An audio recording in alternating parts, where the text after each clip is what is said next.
உலக மக்கள் அனைவருக்கும் எனது இனிய வணக்கத்தை தெரிவித்துக் கொள்கிறேன். இதுவரை நாம் உலக நாடுகளில் மருத்துவக் கல்வி, எம்பிபிஎஸ் கல்வியை எப்படி படிப்பது என்பதை பற்றி விரிவாக ஆலோசித்தோம். இன்று முடித்தவர்களுக்கெல்லாம் வேலை வாய்ப்பு எப்படி இருக்கின்றது? Recruitment for the medical graduates and medical staffs throughout the world. It is a very big question that we have to think everybody. இப்போ இன்ஜினியரிங் காலேஜை எடுத்துக்கிட்டிங்கன்னா இங்கே கேம்பஸ் இன்டர்வியூ அப்படின்னு வச்சு எடுத்துக்கிறாங்க. அதே சூழ்நிலை உலகில் எந்த நாட்டில் எம்பிபிஎஸ் படித்தாலும் அவர்களுடைய எதிர்காலம் வேலை வாய்ப்பு எப்படி இருக்கின்றது என்பது ஒரு பெரிய $1 மில்லியன் கொஸ்டின் என்று கூறுவார்களே, ஒரு பெரிய கேள்வி. அதற்கு எளிதான விடை நான் திரும்பச் சொல்வது ஒரே ஒரு ஃபோன் கால் மட்டும் போதும். ஏஜேட்டஸ் எஜுகேஷனல் கன்சல்டன்சி. ஏனென்றால் உலக நாடுகள் அத்தனையிலும் இன்றைக்கு பல்வேறு விதமான மருத்துவமனைகள் தோன்றிக் கொண்டிருக்கின்றன.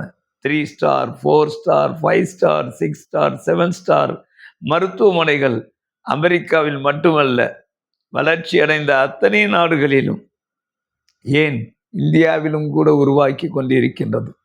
ஆனால் வெளிநாடுகளில் படித்த மாணவர்களுக்கு எப்படி வாய்ப்பு, what is a demand and supply என்பதை பற்றி அனைவரும் நினைக்க வேண்டும்.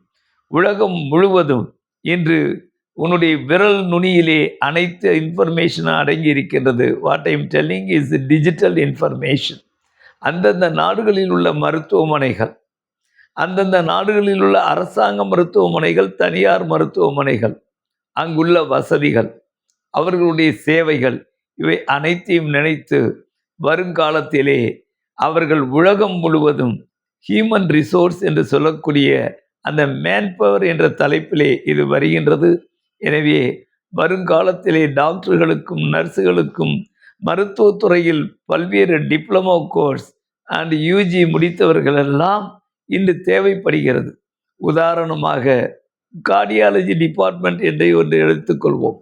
அந்த காலத்திலே இதய நோய் நிபுணர்கள், அவர்களுக்கு அடியிலே அசிஸ்டன்ட் ப்ரொஃபஸர்ஸ், அவர்களுக்கு அடியிலே எம்பிபிஎஸ் டாக்டர்கள் மட்டும் இருந்தார்கள். இன்று பிஎஸ்சி என்கின்ற ஒரு படிப்பை கடந்த 10 ஆண்டுகளாக cardio technology, lab technology, theatre technology and also so many branches இந்த மருத்துவத்துறையிலே வந்து கொண்டிருக்கிறது. இவர் அனைவருக்குமே ஒரு வேலை வாய்ப்பு இருக்கின்றது. அதற்கு எல்லாம் உங்களுக்கு வழிகாட்டுவதற்காக வேண்டி ஏஜேட்டஸ் எஜுகேஷனல் கன்சல்டன்சி தனி ஒரு அலுவலகத்தை ஏற்படுத்தி தொலைபேசியிலே நீங்கள் தொடர்பு கொண்டால் உங்களுக்கு எந்த நாட்டிலே வேலை வாய்ப்பு கிடைக்கிறது, அதற்கு நீங்கள் என்ன தகுதி தேர்வு பாஸ் பண்ண வேண்டும், என்ன சம்பளம் தருகிறார்கள், அந்த நாட்டினுடைய தட்பவெப்பம் மற்றும் கலாச்சாரம், உணவு முறைகள் எப்படி இருக்கின்றது என்பதை இந்திய டாக்டர்களுக்கும் பல்வேறு மருத்துவத்துறையை சார்ந்த நிபுணர்களுக்கும் வழிகாட்டி கொண்டிருக்கின்றோம். ஒரு கேள்வி என்னிடம் ஒருவர் கேட்டார், ரஷ்யாவிலே எம்பிபிஎஸ் முடித்து இங்கே இந்தியாவிற்கு வந்து ஸ்கிரீனிங் டெஸ்ட் எடுக்க தொட்டியும் நாங்கள் தேர்வு ஆக தொட்டியும் பாஸ் பண்ண தொட்டியும் என்ன செய்வது? உண்மையிலேயே நான் கேட்டுக்கொள்கிறேன், வெளிநாட்டிலே நீங்கள் எம்பிபிஎஸ் முடிக்கின்ற பொழுது அந்த நாட்டிலேயே ஒரு மருத்துவ கவுன்சில் இருக்கிறது. உதாரணமாக ரஷ்யாவை எடுத்துக்கொள்வோம்.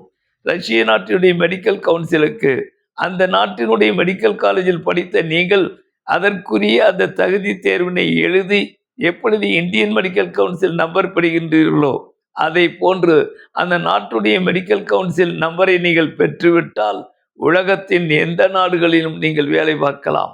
அதே மாதிரி அமெரிக்காவிலும் சரி, இங்கிலாந்திலும் சரி, we call it as a licensing test.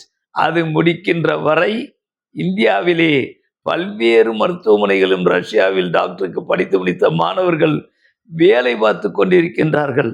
they are called observation doctors. ஒரு பேராசிரியருக்கு அடியிலே அவர்கள் வேலை பார்க்கலாம்.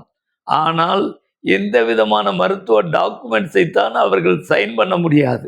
ஏனென்றால் இங்கே அந்த ஸ்கிரீனிங் டெஸ்ட் பாஸ் பண்ணிய பிறகு, அதற்கு பிறகு ஒரு பயிற்சியை பெற்ற பிறகு இங்கே உள்ளத medical council medical council of India அல்லது என்எம்சி, நேஷனல் மெடிக்கல் கமிஷன் அவர்களுக்கு ஒரு நம்பரை தருகின்றது. அது கிடைத்தால் அவர்களுக்கு பேர் ரிஜிஸ்டர்ட் டாக்டர்ஸ். அது கிடைப்பதற்கு முன்பு அவர்கள் தொழில் செய்தால் ஒரு பேராசிரியருக்கு அடியிலே அவர்கள் வேலை பார்க்கலாம். They are called observation doctors. எனவே வெளிநாட்டில் நீங்கள் எங்கு படித்தாலும் அந்தந்த நாட்டினுடைய தகுதி தேர்வை யுஎஸ்எம்எல்இ எனி லைசன்சிங் எக்ஸாம் எழுதுவதற்கு கடந்த பல ஆண்டுகளாக ஏஜேட்டஸ் எஜுகேஷனல் கன்சல்டன்சி வழிகாட்டி கொண்டிருக்கிறது. ஏதோ நம்மளுக்கு கேம்பஸ் என்ட்ரி இல்லையே என்று இனிமேல் மருத்துவக் கல்லூரி மாணவர்கள் தயங்க வேண்டிய அவசியமில்லை. உலகத்தினுடைய அந்த செய்திகளையும் உலகத்திலே ஏற்படுகின்ற மாற்றங்களையும் ஒவ்வொரு நாட்டினுடைய சட்ட திட்டங்களையும் தெரிந்து கொண்டால் நீங்கள் பாரதி கூறியது போன்று எந்த நாட்டிற்கும் பறந்து சென்று அங்கே நீங்கள் நோயாளிகளை கவனிக்கலாம், மருத்துவமனையில் வேலை பார்க்கலாம். அந்த நாடு உங்களுக்கு பெர்மிஷன் தருகின்ற பட்சத்திலே உங்களுடைய பிரைவேட் பிராக்டிஸை கூட அங்கே செய்யலாம். வாய்ப்புகள் குவிந்து இருக்கின்றன. வாய்ப்புகள் அனைத்தும் பெருகி கொண்டிருக்கின்றன. அதுவும் குறிப்பாக இந்திய மாணவர்களுக்கு, இந்திய டாக்டர்களுக்கு குறிப்பாக நல்ல ஒரு வாய்ப்பு இருக்கின்றது.